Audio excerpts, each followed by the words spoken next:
నమస్కారం టీవీ7 న్యూస్ కి స్వాగతం. ముందుగా ముఖ్యాంశాలు.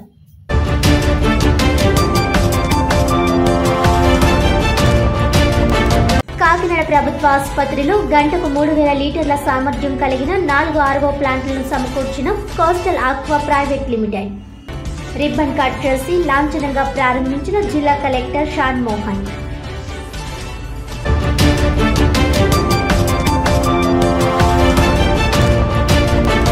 మహిళా అభివృద్ధి మరియు శిశు సంక్షేమ శాఖ ఆధ్వర్యంలో కాకినాడ జిల్లా కలెక్టరేట్లోని విధాన గౌతమి సమావేశ మందిరంలో ఘనంగా పోషకాహార మాసోత్సవ కార్యక్రమం. ప్రభుత్వం ప్రజలకు అందించవలసిన సేవలన్నింటికీ మనస్ఫూర్తిగా అందించేందుకు ఉద్యోగులు కూడా మనస్ఫూర్తిగా పనిచేయాలన్న జిల్లా రెవెన్యూ అధికారి డాక్టర్ తిప్పే నాయక్.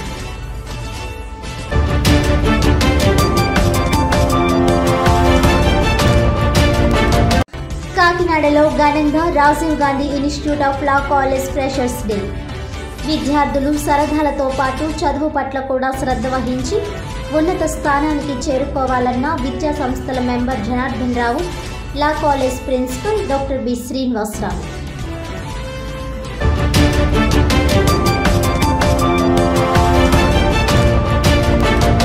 ఇక డీటెయిల్స్ చూస్తే, కోస్టల్ ఆక్వా ప్రైవేట్ లిమిటెడ్ సహకారంతో కాకినాడ ప్రభుత్వ ఆసుపత్రిలో సమకూర్చిన గంటకు 3000 లీటర్ల సామర్థ్యం కలిగిన 4 ఆర్వో ప్లాంట్లను, అదేవిధంగా చెవి, ముక్కు, గొంతు ఓపీలలో నూతనంగా ఏర్పాటు చేసిన 2 ఆడియోమెట్రీలను జిల్లా కలెక్టర్ షాన్ మోహన్ సర్లీ ఘనంగా ప్రారంభించారు. ఈ సందర్భంగా కలెక్టర్ మాట్లాడుతూ, ఆసుపత్రికి వచ్చేవారు మంచినీటికి ఇబ్బందులు పడేవారని, ఇప్పుడు ఆ ఇబ్బందులను పూర్తిగా అధిగమించామని అన్నారు. వినికిడి లోపం ఉన్న వారికి సదరం సర్టిఫికేట్లు జారీ చేసేందుకు, ఆపరేషన్ ముందు, ఆపరేషన్ తర్వాత వినికిడి సామర్థ్యాన్ని పరీక్షించేందుకు వీలుగా ఈ ఆడియోమెట్రీ మీటర్లు ఉపయోగపడతాయని తెలిపారు. అనంతరం ఆసుపత్రిలో ఓపీ అవుట్ పేషెంట్ విభాగం తనిఖీ చేశారు. అవుట్ పేషెంట్ విభాగం మరమ్మతులకు అవసరమైన ప్రతిపాదనలు సిద్ధం చేయాలని ఏపీఎంఎస్ ఐడీసీ ఇంజనీరింగ్ అధికారులకు సూచించారు. ఈ కార్యక్రమంలో GGH superintendent doctor S Lavanya Kumari, RMO doctor Anitha, coastal aqua private limited ప్రతినిధులు తదితరులు పాల్గొన్నారు.